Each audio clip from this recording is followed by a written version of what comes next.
Okay, so let me quickly recap what we did last time on Friday. We talked about polyphase filters, and there we learned that if we need to, in decimation, if we need to pass a signal through a decimation filter, right?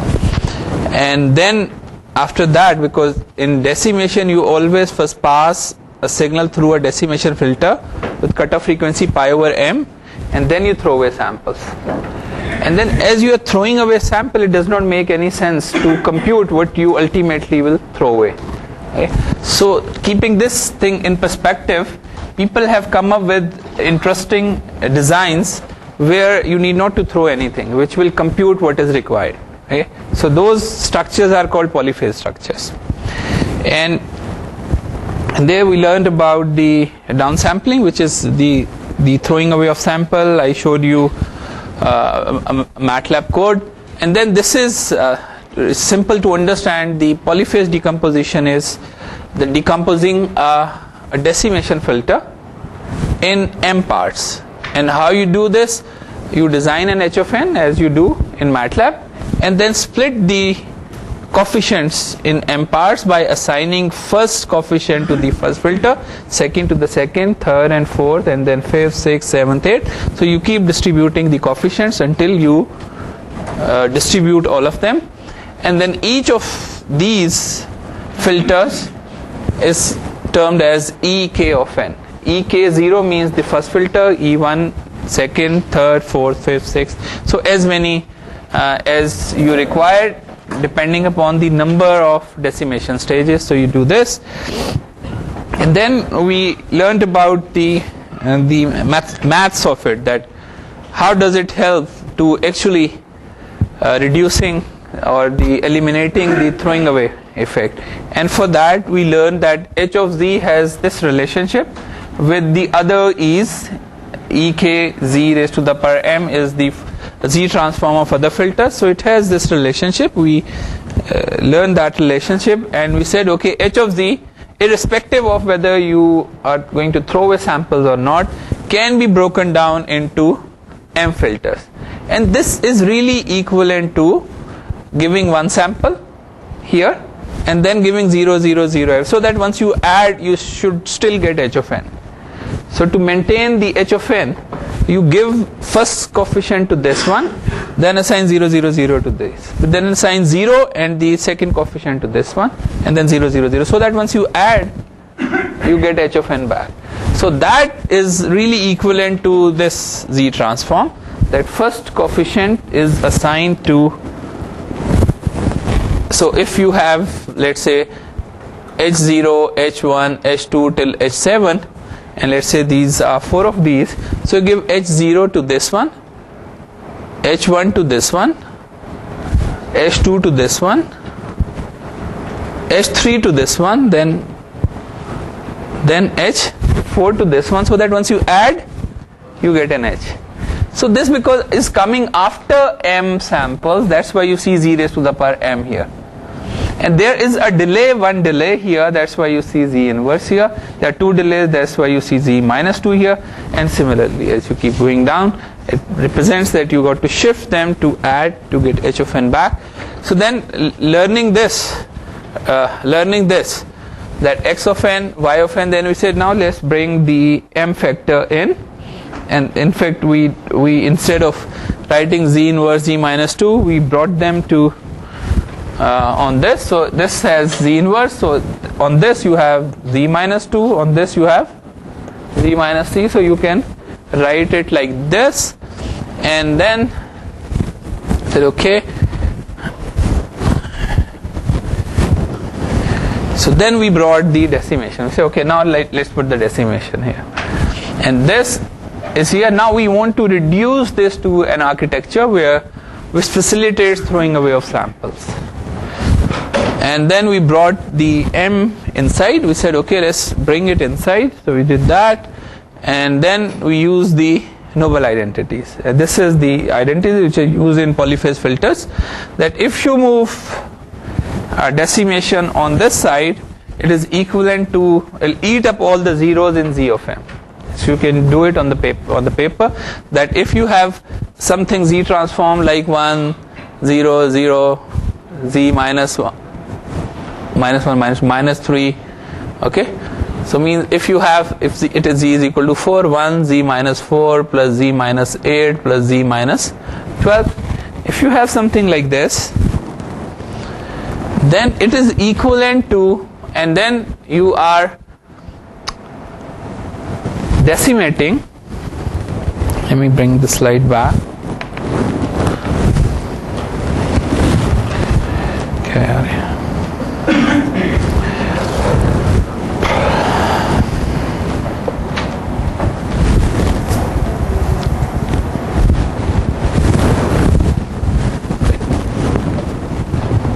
ये आ जाता है ये बस मेरा ये बेचारा okay this will come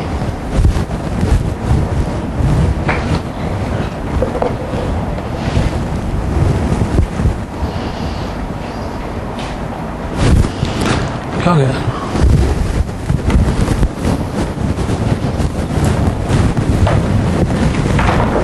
चलते चलते बंद हो गए ठहरो Yeah.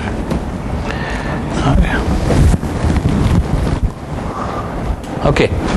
So, and it means that if you have this format and you are convolving a signal with something like this, and then you are throwing away samples, it is equivalent to that you first throw away samples and then convolve it with a filter where there are no zeros. Okay, both are equivalent.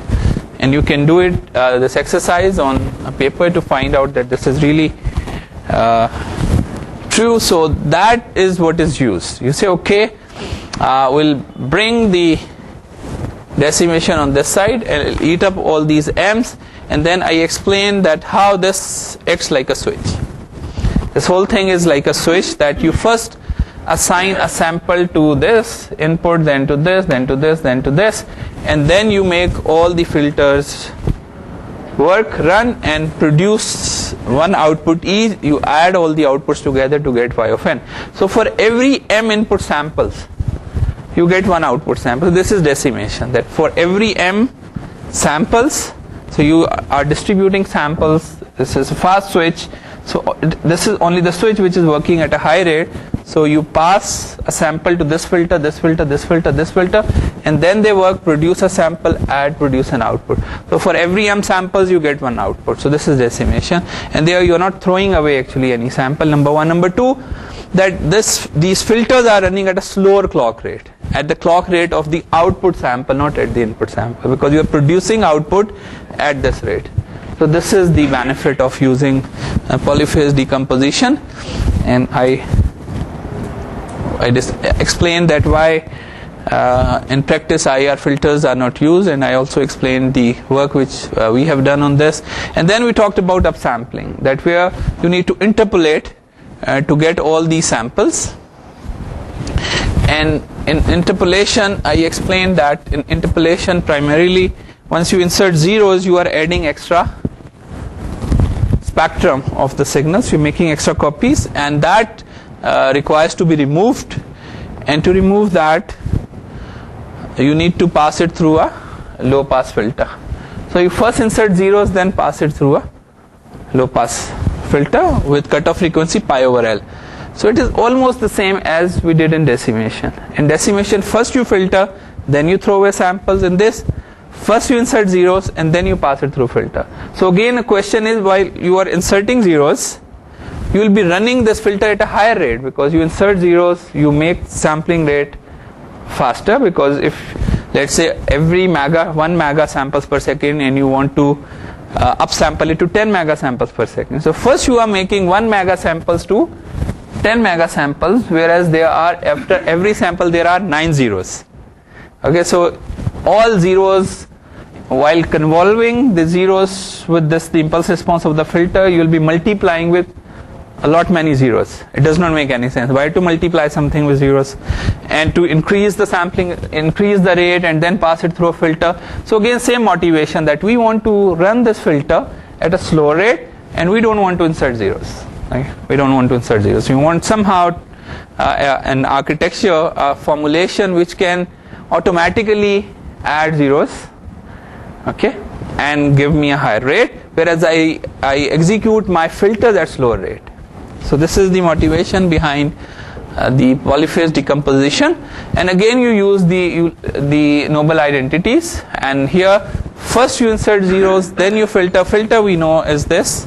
You said okay, now you can bring this L inside and then you can move this L here, and this L will also eat up all the z raised to the power L. So we did this, bring it in, then you use this identity that if you bring this on this side, it will eat up this raised to the power L. This is the filter, and this acts like a switch. So I explained that this acts like a switch. So you first, so this is your input sample. So input sample is given to all the filters. A sample given to all the filters. Each filter computes an output, but you pick first this one at the output, then this one, then this one, then this one. So for every input you get L outputs. So sampling rate will be increased automatically, and you are not adding zeros, you are running the filter at a slower rate. So the only switch is working at a faster rate. So this brought us to this topic where we said okay, sometimes we want to change the sampling rate by a non-integer factor. Let's say we say 2 by 3 of fs. So this should be done in 2 steps. First you always increase first, okay, because there is no loss of information once you are increasing the sampling rate. And while you are decreasing, you may lose things because you need to pass it through a decimation filter. So you multiply by 2 means you interpolate, pass it through a filter, then divide by 3 means you decimate, pass it through a filter. So there is no point in putting 2 filters together, so you combine and put 1 filter. So this is where 2 by 3 fs. Its overall effect is, let's say there is something which is at 18 megahertz, okay, and you said I want to reduce its sampling rate by 2 by 3. कितना हो गया? So you want to reduce it to 12 megahertz. So the sampling rate will reduce to 12 megahertz. There is no other way of reducing 18 megahertz to 12 megahertz but to do this 2 by 3. I mean, there is no way that you can only interpolate or only decimate. So sometimes this is required, especially if you are changing format, like you have a CD player which runs at 44.4 kilohertz. Sampling rate is 44.4 kilohertz on a CD player, and if you are recording it using a digital recorder, I think a sampling rate is 500 or something other than 44.4. So you got to change the sampling rate to move this onto another device which runs on a different sampling rate. No problem.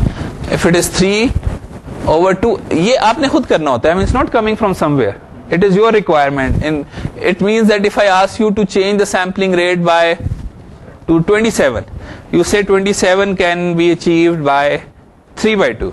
Okay, so what I mean is 2 by 3 is coming from your side. I want sampling rate to be reduced to 12 or to be increased to 18, and then you need to figure out.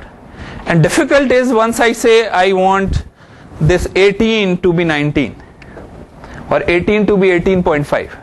Right? This is difficult to handle because 18 to 18.5 is what? What is the ratio? It is, I mean, you need to either figure out, you say okay, 18 divided by 18.5 or 18.5 divided by 18. Just figure this out. Okay, sometimes it is not that simple. So then there are other ways. Instead of, you use another way of changing, which is called Farrow's interpolator. You actually use an interpolator then. Okay, that is the answer, that you actually use an interpolator. You have, because you are not adding any frequency information. You cannot add, remember, whether you do decimation or interpolation, you cannot add, though you can always throw away information. No point in that. Okay, you can always throw away information, but there is absolutely no way of adding any bit of information in a digital signal, while whether you increase the sampling rate or decrease the sampling rate. Whatever you have that. The only thing you are doing is adding more samples. If it is a sinusoid, you have 2 samples, and I ask you, no, increase the rate so that you have 100 samples. So only you are just adding more samples. But you are not increasing any high frequency information which you already lost. It's not that. Okay, what has been lost has been lost.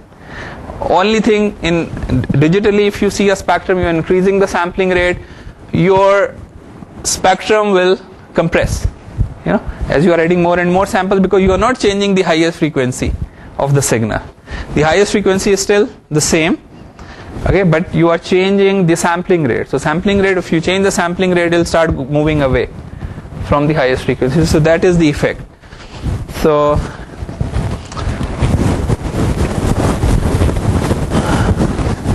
it's a command in MATLAB. It says resample. A resample command will automatically do the resampling for you. You ask MATLAB to resample it for you. Okay. So it'll do the decimation, interpolation. MATLAB is very rich in functionality. You can always find things. So whatever you intend to do. So this is an example. As L is 3 by 2. So you want to reduce the sampling rate by 3 by 2. So this is the original. First, you increase the sampling rate by 3. If you do that, you get this pi by 3. Okay, and then you increase, so it will become 2 pi by 3. So this is what you want. So the pi will change. And this is important, that once you are interpolating at the same spectrum, same spectral information, though in time will have more number of samples, but in frequency it will compress. Okay? It will compress, and while throwing away samples, okay, you are throwing away samples in time domain, but in digital spectrum will expand, because the pi, this will move away from pi by 3. So we covered this last time. I just thought that I should just quickly run over these slides. Then, if you remember, I talked to you about the throwing away is not only, it's almost in all branches of signal processing. For example, here, this is image compression. You'll find it in MPEG, JPEG 2000s, and in wavelet transform. So the throwing away of samples is everywhere, and it is used for simply in communication, for mixing signals and bringing the signals down. Very different reasons it is used in image processing. In image processing, you know that more important information is in the low frequencies. So you want to extract low frequencies. You say, okay, this is the most important information. So how to do that? You first pass, in this case, every column is passed through a pi by 2 filter. You say, pass it through a half band filter. Remember, pi is full band, pi is the highest frequency, pi by 2 is half band. Half the frequencies will pass and half the frequencies will stop. So you pass every column through a half band filter, a low pass filter, and a high pass filter. Right? So pass through this filter and pass through this filter, where this is pi. So you do this, every column you do, and once you pass, half of the spectrum is empty, there's nothing in here, half of the spectrum is empty. You can throw away every other sample here, and as well as you can throw away every other sample here. Why? Because you are keeping redundant samples. The sampling, the highest frequency is pi by 2, simply tells me that I have, after every sample I have a redundant sample, which is not really adding in any information. So whenever you see a spectrum is at pi by 2, whether in images or in real-time signals, you can always throw away every other sample. If it is pi by 3, you can always throw away 2 samples. If it is pi by 4, you can always throw away, keep 1, throw away 4. So pi over m, this will tell you how much can you throw away. without losing any information. Means here you are keeping more samples than what is required. So if you look at a spectrum and you find it is pi over 10, it means you are keeping too many samples, not really required. They are not adding anything into, they are not adding any information. So you throw away every other sample. So once you do that, every column, throw away every other sample in the low pass image, and doing the same in the high pass image. You get two images. Okay? And same thing you can do with rows. Okay, pass every row through a low pass filter and a high pass filter, then throw away every other sample. You get these two images. But actually what you do is you do this, then you do this. If you do that, you get this image, a low pass and a low pass. So you do this, you get this, and you keep doing this. Okay, this is where you are doing a low. This is where you are doing a low high, a high low, and a high high. So you do this. So same image. So you do a low pass filter, throw, and a low high throw, and high low throw, and high high throw. So you should get 4 images. But as you can see, more information is here. Hardly any information in these images. So means you were keeping a lot of redundant information. So you do on this only, you do the operation again. Okay, only on this one. You do this, you keep this as is, because not much information is here. Then you do this again. So throw away a low. Okay, and a low high, a low high low, a low high. Okay, so it's making a tree. Then you take this, again do this. Then you take this, again do this. You just keep doing it. It's up to you. You may just keep doing it until you get 1 pixel, which is the most important pixel. But as you can see here, this is important, this is important, this is important. So you pay more attention while coding this. Sometimes you send this as is, and then you quantize this portion, because this is important. Even if you send this can be expanded to look something like this. Right? Even if you throw away this, as you can see, there's hardly any information in these images. All information is the low information.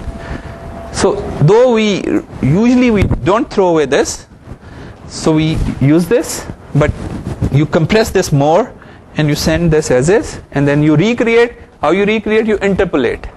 You take this and you pass it through the same chain and get back to this image. Okay.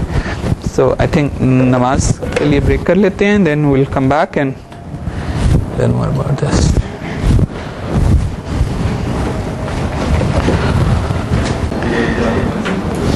So now we move to the next topic, which is the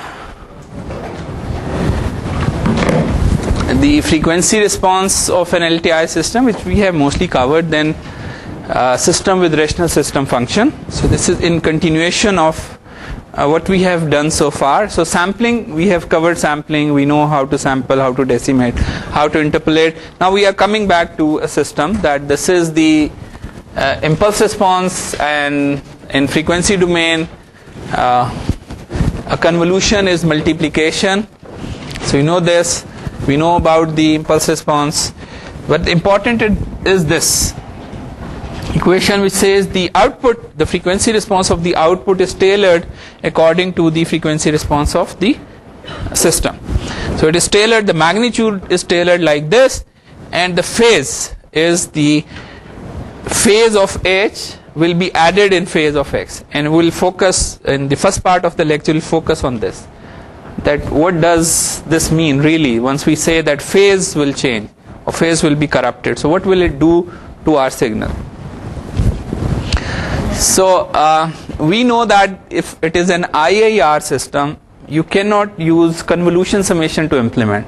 You got to use a difference equation to implement, and you take its Z transform, you get a transfer function to analyze. So for analysis you do this, and for implementation you do this. In many cases you need to design an inverse system, and I explained that what are those circumstances, especially if you are countering a system which exists in nature, like in mobile communication, the channel. the atmosphere, that you need to cater to remove the artifacts encountered by the signal once it goes from one antenna to another antenna. So it passes through a signal, through a system, and you need to design an inverse system which can cancel out the effect of the channel. And that is simple. You need to design something hi of z, that once you multiply it with h of z you get 1. Means once you put them together you eliminate the artifacts. Okay, so in this case you know the poles will become zeros and zeros will become poles, right? Because this is the inverse system, so you flip, and that is the only way they will cancel out, because you want an hi of z where this will go here and this will come here, and only then they cancel out and give you 1. Okay, so now while really coming up with systems and system analysis, we learn it in the second part, you are mostly focused on zeros. You want mostly focus on poles. You want all your poles inside the unit circle, but you never really worry about zeros. Zeros may go outside the unit circle, but once you flip, okay, the zeros will become the poles. So while modeling, while figuring out the artifacts, you need to make sure that you use a model where all poles and all zeros are inside the unit circle, so that once you flip, okay, then your zeros becomes poles. So you really want an inverse system. Ji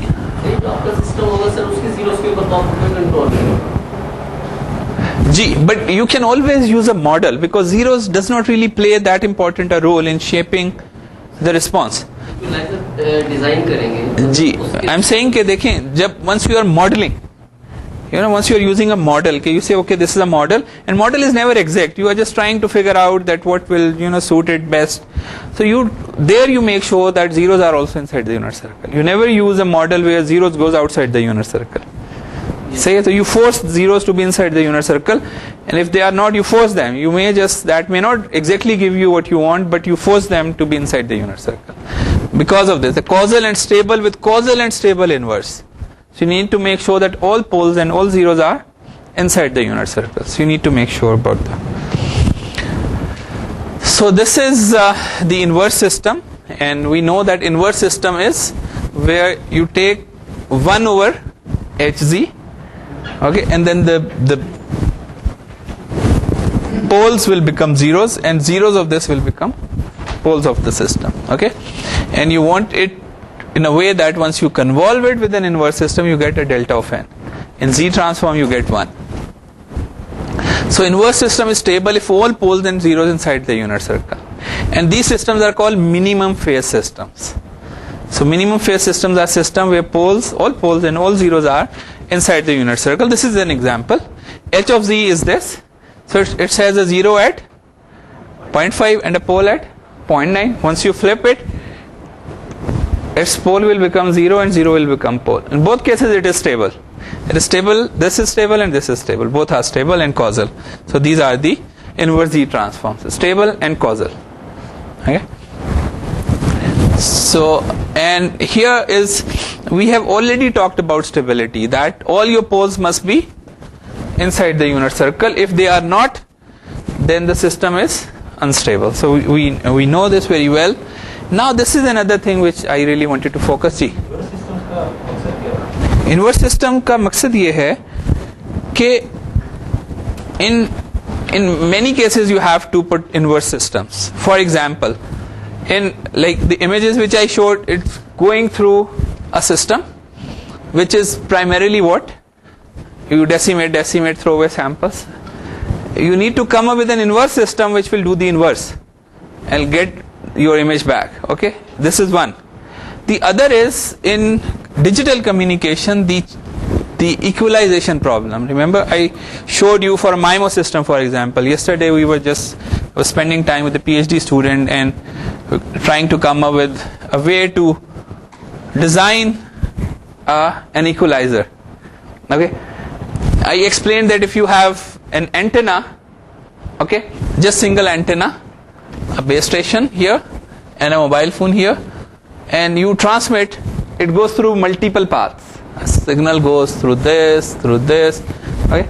So you need to first of all figure out this. We call this channel impulse response. And then you need to design an inverse system which can cancel the effect of a channel, so that what you transmit, you receive the same thing. So inverse systems are very important, especially here. Okay? And in MIMO it is a very, very complex problem to solve, because so many of them are there. Sister? G. Precisely that is what we do. So the signal is coming through this. Here you need to design an HI of Z. This is what you design. But you can only design it if you know what is this. So first you evaluate, and then you design just one system which does the inverse of it. But that will be a system, because you got to convolve it with the system. And the both together will give you one. Okay, na? So this is why inverse systems are used. Okay, so this is the group delay. So we know the magnitude response. Usually people are more focused about the magnitude response. They say, okay, magnitude response should look like this. But there is another important parameter of a system which is called a group delay. A group delay is a measure of phase distortion. That how much phase of your signal will be distorted by the system. So will it change? And what is a phase? Phase is a shift left or right of a frequency content. If your system is moving the frequency content, each frequency content differently, it will be a phase distortion. Few frequencies will be moved by more number of samples, the other by less number of samples. Right? So a good measure, a good plot, once you design a system, is a group delay plot. A group delay plot is a derivative, a negative derivative of phase response. A negative derivative of phase response will tell you that this frequency content will be moved by these many samples. I give you an example. Let's say this is a system. I start with, okay, here. So this is 2, 1, 1. Okay, 0, minus 1 and 1. I know this is real and even, so its Fourier transform should be real and even. Okay, so its Fourier transform is what? Exponential j omega plus 1, 2 plus exponential minus j omega, and it is 2 plus 2 cosine of omega.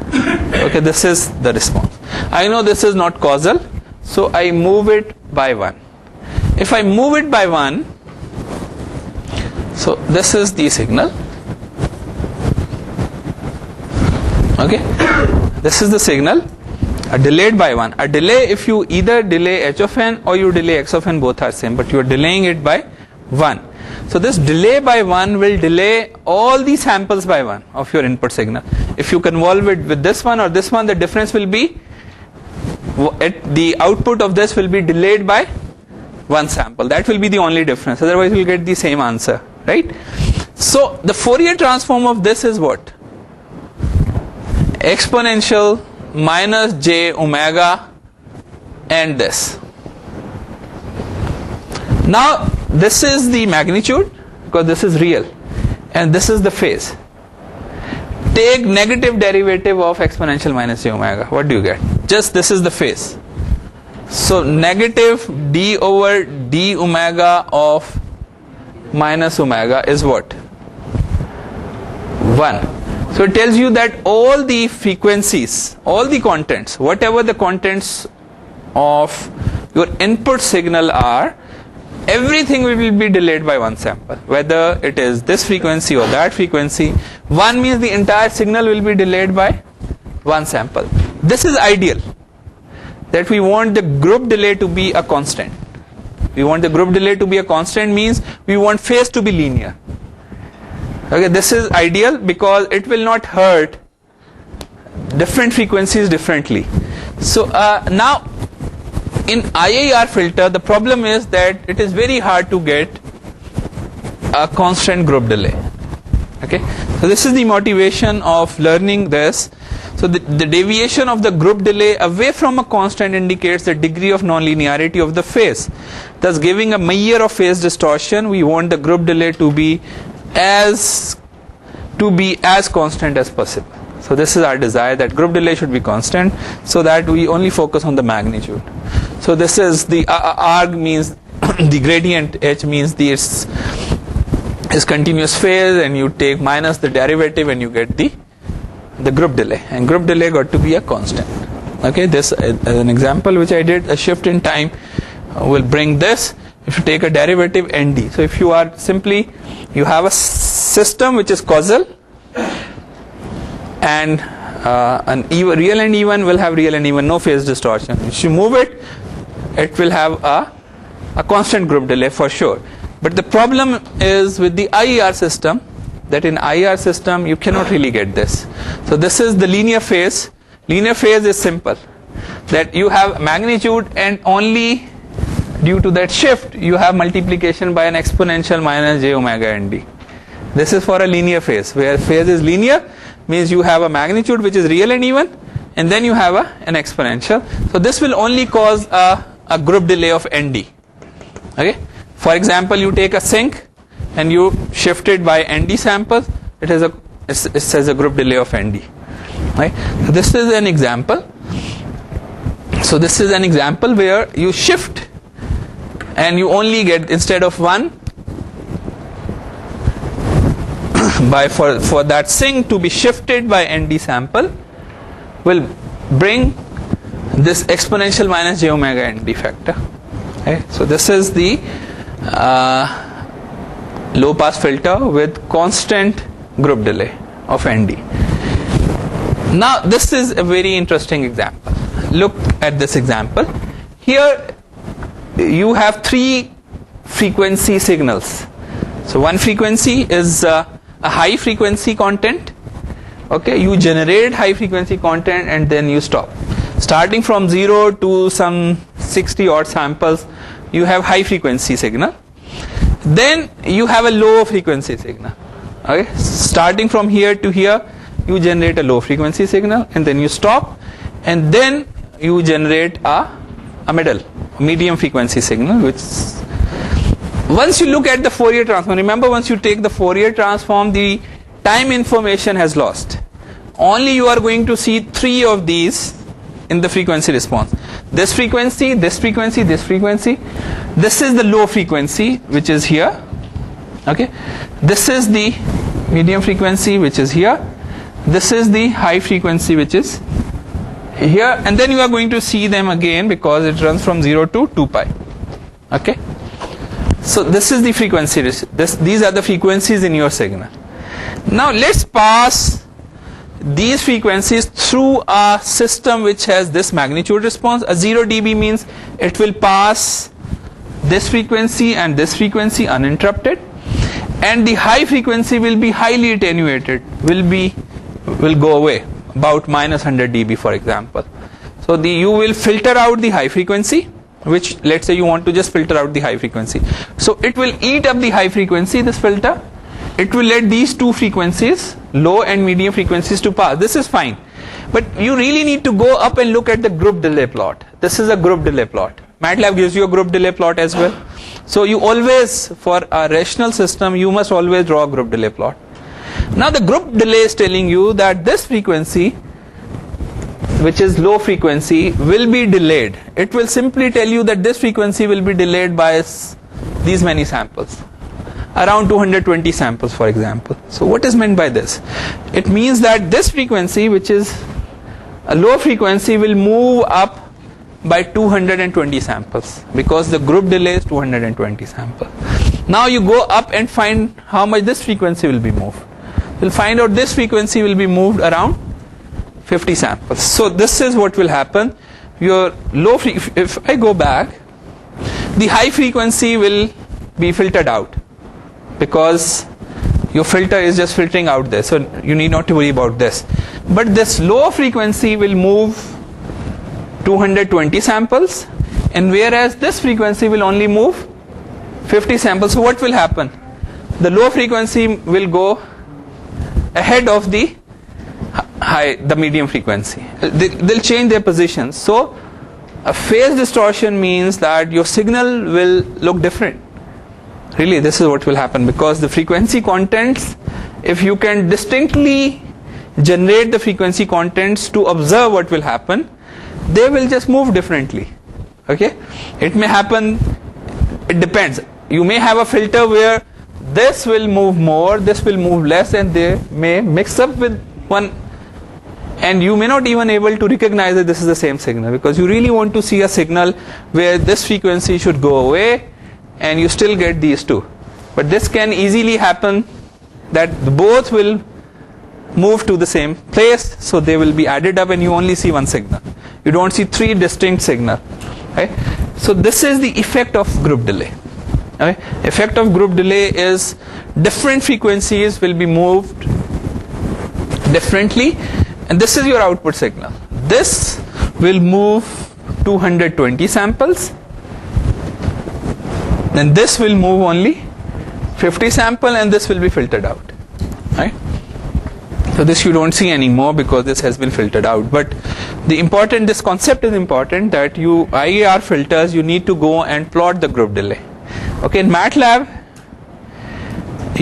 whenever you design something in MATLAB, and this is so now this is the last design parameter which we really need to observe, which we did not cover, but now we have covered it, that you always go and look at the group delay plot as well. And the group delay is important for IAR filters. For FIR filters, it is going to be a constant. This is the big plus for an FIR filter, that no group delay. So if you are concerned about phase distortion, you use FIR filter. If you are not concerned about phase distortion, okay, then you use IAR filters, or you focus that you try to find out ways where you can design a filter, though MATLAB does it best, where the group delay is constant, at least in the pass band, the frequencies which will pass, and it distort in the frequencies which you intend to stop. You don't worry about those frequencies, obviously, because those frequencies will go away. So if you go, and here is the filter design,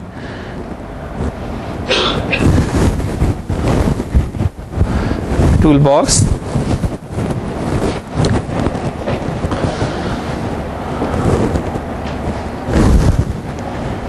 So this is you go and you say you want IR filter,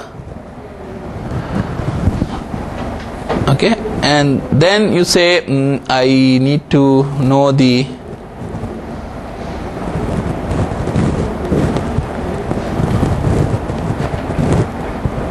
this is the group delay. Okay, so look, this is a pretty constant group delay of 25. Okay, but this is, so MATLAB will try its best to at least give you a, we need to design, still it is FIR, this is IR. Now let's see what will happen to the group delay. This is the group delay of an IR. FIR will give you a constant group delay for sure, but IR, the group delay is changing. This is how it is changing. I'll change this frequency by these number of samples, these number of samples, this frequency by these number of samples, so these frequencies by these number of samples, these number of samples. So all the frequency contents will be delayed differently. They'll move up and down, right? So if this may have, like, you can use some other, just to, you see, this is the group delay. If you use another technique, which is perhaps, so here as you can see, the group delay is always changing. Now this is the group delay plot to demonstrate that the phase distortion will cause the frequency contents to move differently. So this is an important plot which you must always look at to see the phase distortion. Okay. So our really desire is to use linear phase. Linear phase, you have to almost say goodbye to IR filter. You say, no, I want a really strictly linear phase. A strictly linear phase means that you use an FIR filter. Okay, an FIR filter, remember, is a sink. You design a sink, you delay a sink, you truncate it. Okay, or you use this function, sine omega Cn minus alpha n minus alpha. So it is moved by alpha, and then you can just truncate it, okay, to make it causal. So this is what most of the methods do this. If you want an FIR, they use a sink and truncate it, move it, truncate it. And the alpha needs to be such that it'll give you this alpha will basically such that it'll give you symmetric filter. We'll spend some time learning this, but this is just for you to know that we'll be coming back to the filters with constant group delay, but these are here the filters with nonlinear group delay. Then there is another important thing which I want you to really know. Looking at pole zero plot, you should be able to say that this pole zero plot seems like it's a low pass filter or a high pass filter or a band pass filter or this type of filter, that type of filter. And so by looking at the pole zero plot from the analysis perspective, we know to comment on stability. All the poles must be inside the zero circle. But okay, the poles are inside the unit circle, but by looking at the plot you can say this is an FIR filter, or it's a low pass or a high pass or a band pass or a band stop filter. Yes, we can say, or in fact we can roughly draw the frequency response knowing the pole zero plot. Okay, knowing just the pole zero plot, you can draw that this filter will have this frequency response. How? So this is to know how you can do. You can plot the magnitude response and you can plot the phase response both. And this we can do by observing, let's say we have a system which has only one zero, r and theta. So this is just a system with one zero. Okay, so at r exponential j theta is the location of the zero at distance r and angle theta. If this system, then this is the h of z of this system. 1 minus r exponential j theta is the zero, location of the zero, and z inverse. Okay, this is the h of z of the system. It has basically, if you take its inverse z transform, it will have two impulses, one at 0 and the other at 1, with magnitude, with complex magnitude r exponential j theta. So a very simple system with 1 0 to see what a 0 does to a frequency response. Then we'll change it to a pole. How we change it to a pole? We say it is 1 over 1 minus r exponential j theta z inverse, and we'll see what a pole does to a frequency response. Then we'll add multiple zeros and multiple poles. So just to see that how a zero contributes or a pole contributes towards the frequency response, we'll do this exercise. Okay, usually the magnitude is plotted as 10 log of this. Okay, the magnitude is plotted as 10 log of this, and the angle is the angle is the tangent inverse of the imaginary part over real part, and the this is the angle. But we really intend to focus on this. So just focus on this, the 1 minus r exponential j theta z inverse. Okay, so this really can be written as z minus r exponential j theta over z, right? Because this is 1 over z, it goes here, so this can be written like this. Similarly, this can be written as exponential j omega minus r exponential j theta divided by exponential j omega. Okay, so this can be written like this. So let me plot the pole zero. So there is a pole at 0 and 0 at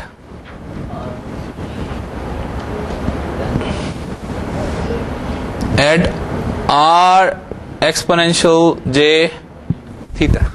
Okay, now to plot h exponential j omega, you need to vary this frequency from 0 to 2 pi, right? If I ask you to plot me the frequency response, h exponential j omega, its magnitude and phase, what will you do? You first put omega is equal to 0, then omega is equal to 0.1, 0.2, 0.3, 0.4, so keep doing it till you have 2 pi, and then plot the magnitude and the phase. You will plot both for me, okay? So while you are saying, okay, omega is this, I ask you, okay, plot for this omega, this omega, this omega, so you're changing omega all the time. So omega is this, is basically this vector, which is on the unit circle, because this is the unit circle, and its magnitude is exponential j omega, right? This is a vector where you are changing omega. Changing omega means 1, if this is r exponential j theta, theta is fixed. This is theta and this is omega. And you start from here 0 and you just keep changing it. Keep changing the value of this omega, put it in this expression. But I want a graphical interpretation of this expression. What is exponential j omega? It is this vector. What is r exponential j theta? It is this vector. Then what is exponential j omega minus r exponential j theta? It is, you know, the head and tail rule says it is this vector. Am I right? This vector. This vector is exponential j omega minus r exponential j theta. This vector. Exponential j omega is this vector. Okay?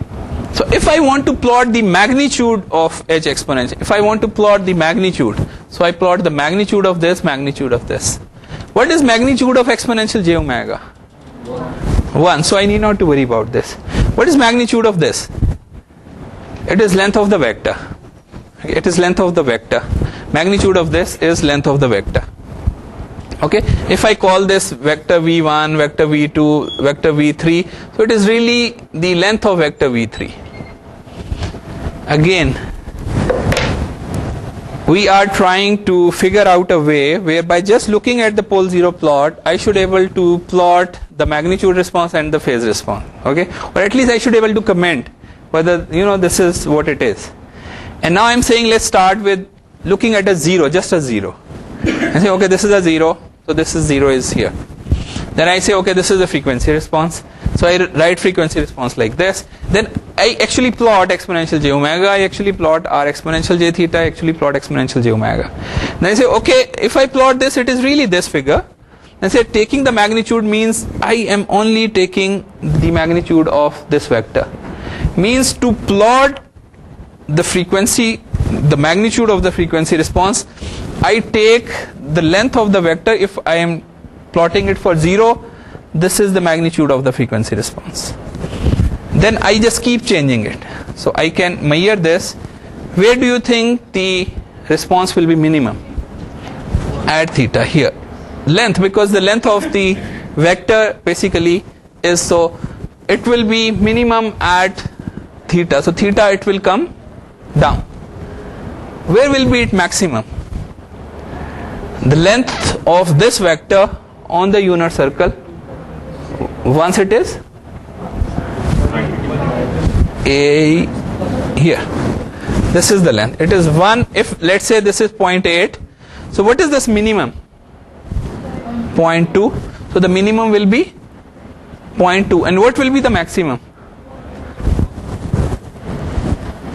It is precisely 180 degrees away from theta. So this is angle theta and it is 1.8. So this is how the response will look like. Okay, now what will happen if I move the 0 towards the center? If I bring it here at 0.5, how will this change? If I bring this instead of here, I say no, I think let's place it here. So the dip will be at what? 0.5, right? So dip will be at 0.5 and where will it? 1.5. It will be something like this, right? What if I take it right on the unit circle? Right on the, if I place it right on the unit circle, what will happen? It will hit 0, right? the frequency response will hit 0 at theta. It will hit 0 at theta, and then it will go and touch what value? 2, because this is the length of the vector. 1 and 1. It will hit 2 here.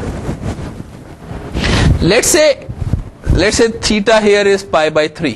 What if I move theta here? If I move location here, so what will happen to this? Will shift. So it'll shift.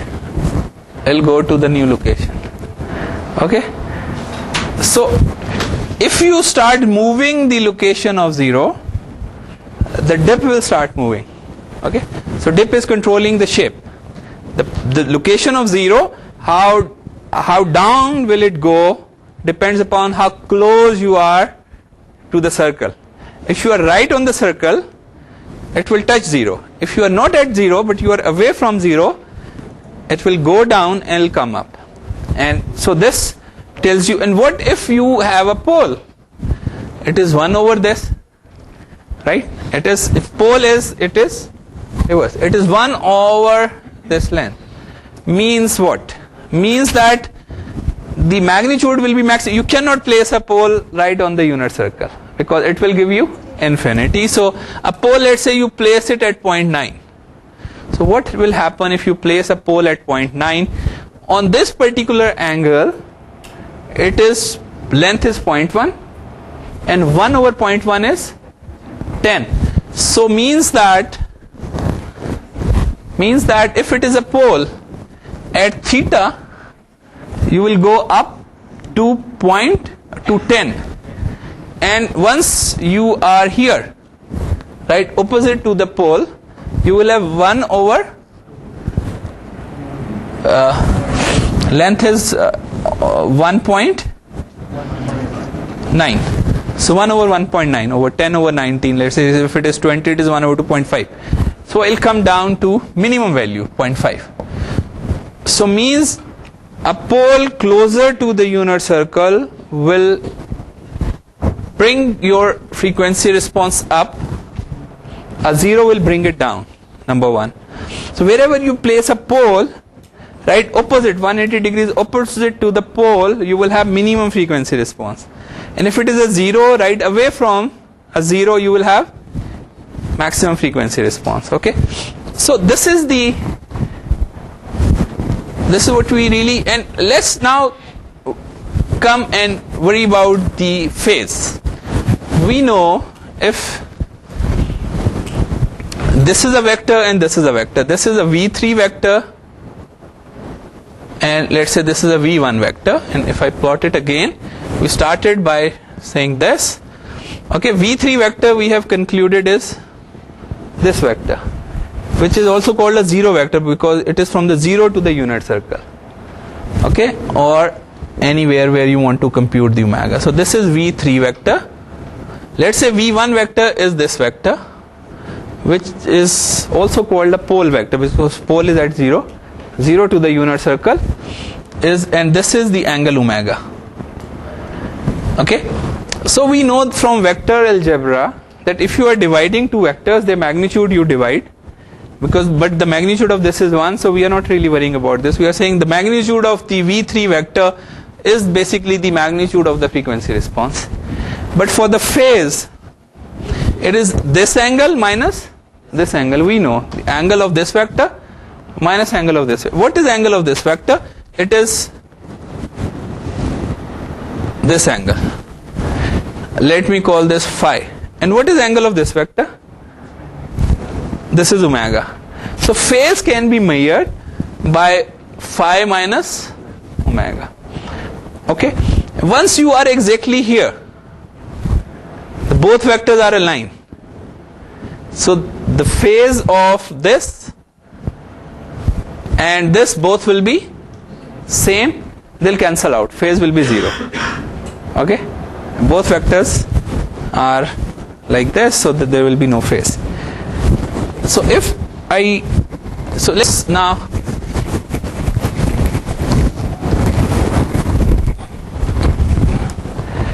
so here is the effect of moving, these are plotted in dBs. If you move to 0.5, 0.7, 0.9 to 1, so you keep going down.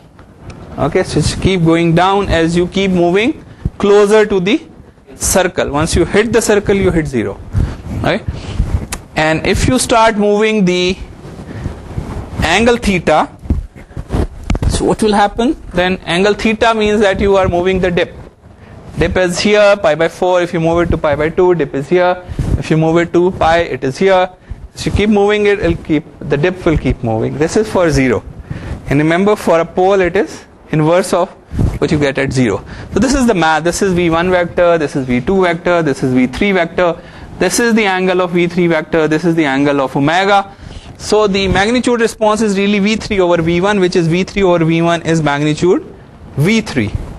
Okay, so it is length of this vector. At any omega, you can actually calculate the frequency response, the magnitude, and the phase is that angle minus phi minus omega, phi 3 minus omega.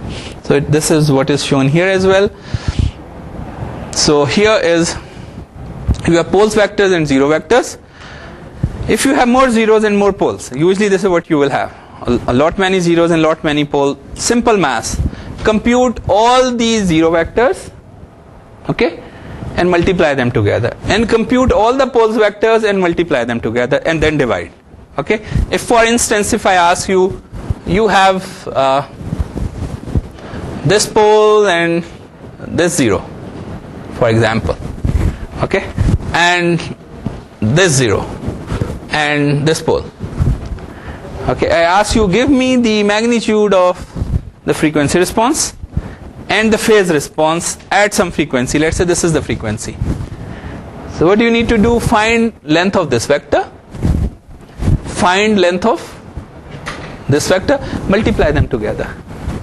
Okay, then find length of this vector and length of this vector, multiply them together. Then this product divided by this product will be your magnitude response. Then the phase is find this angle, find this angle, find this angle, find this angle. So this angle plus this angle minus this angle will give you the phase response. Okay, so phi minus omega. So if this is this slide shows you that, okay, start moving, calculate this. If you want a dB plot, so you can do a dB plot by taking log and multiplying it by 20 log base 10. So you get, so this point, this point, this point, this point, this point. Okay, if you have multiple of these, multiple poles and zeros, remember the pole locations will, these poles will bring frequency response up. So if you see poles here, it means it is a low pass filter, and zeros are going to bring the frequency response down. So I'll show you several examples. So this is all the vectors you plot, remember, V1, V2, V3, and then all the zero vectors, take their magnitude, all the pole vectors, take their magnitudes, divide them to find the, so you can just keep plotting this. So I would like to again go back to MATLAB and at least the toolbox. I'll show you the pole zero plot. Okay, so let's design this an IR. Let me use, okay, elliptic is fine. First low pass. So what do you think in low pass filter? Where do you think the poles will be? Here. So poles are all here because they want the frequency response to go up. All the zeros are in fact on unit circle because they want to just keep the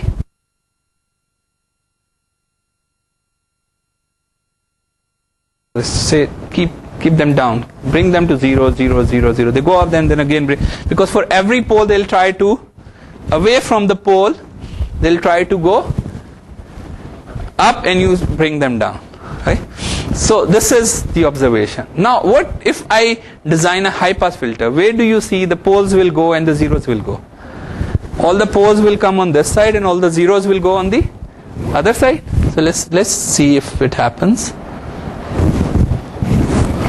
High pass, you design high pass. You see, all the poles have moved to this direction and zeros are now here, because zeros are now bringing the frequency response down, and poles are again, they want the high frequencies to pass. So what will happen in case of a band pass filter?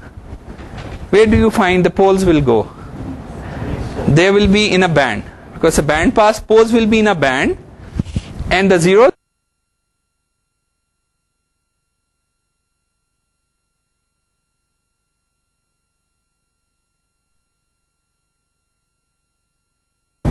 you see, all the poles are here because you want this band to pass, and all the zeros are spread over because there you want to keep the frequency response down. So zeros are placed where you want them, and especially they are placed on the unit circle, right on the unit circles. Whenever they go up, you bring them down, you bring them down. What will happen in case of a band stop filter? It's a band of frequencies you want to stop. Zeros will be in the band stop. The band which you want to stop, the MATLAB will place. In fact, there is a tool where you can place poles and zeros yourself. So place them yourself, see whether you like the response or not. But these are some well-known techniques, and we are using those techniques here. So you say band stop filter, and you design. You see, all the zeros are here, and the poles are towards the inner side, because mostly you want these frequencies you want to stop. If you look at the frequency response, so it'll stop again. It is in minus 60 dB. So where you see them actually touching down means they are zeros, right? So this is what you intend to stop, and this is what you intend them to pass. 0 dB means 1. So 1 and 1. So this is how the technique has placed. It's a difficult design problem, but there are ways that it will automatically place, knowing what you want. It'll be interesting to see but look at your interest is in this region. No, sorry, in these regions. So you find a group delay, means the frequencies which you intend to pass will go through these group delays for IR. So what do you think in case of an FIR filter? What do you think what will be there in FIR filters? No more poles, all zeros. In low pass filter, where will all the zeros be? On, because let's do an FIR. Okay, a low pass. Sorry, we need to design. You see, because you don't want these frequencies to pass, and it has many zeros then, because FIR has, like, let's say it is a 50 order filter, it has 50 zeros, so it has the luxury to place them everywhere almost. So obviously all these frequencies will be stopped, and then the other zeros will help it to shape the frequency response so that you get a low pass filter. Similarly, you can go look at the high pass. It is here. Okay, so you can go and remember, for every zero you have a conjugate pair. It is a must. Okay, then you go and you say, okay, band pass. So this is band pass. So this is the band which is, so by looking at it, you should not take any time to say this is a band pass filter, because this is a band pass filter. Whether it is an FIR or IR, knowing what you know, you can easily comment. Or as I mentioned, there used to be a tool where it says filter design method, a pole zero placement method, where you actually yourself go and place poles and zeros to get a frequency response. So this is the band stop. Obviously, in band stop, you are going to have at least zeros in the band. So this is so now we have covered this. We'll focus more on linear phase FIR filter in the next lecture, and I'll try to spend 1 or 2 more lectures in the filter design, and then we'll move to the adaptive or the statistics.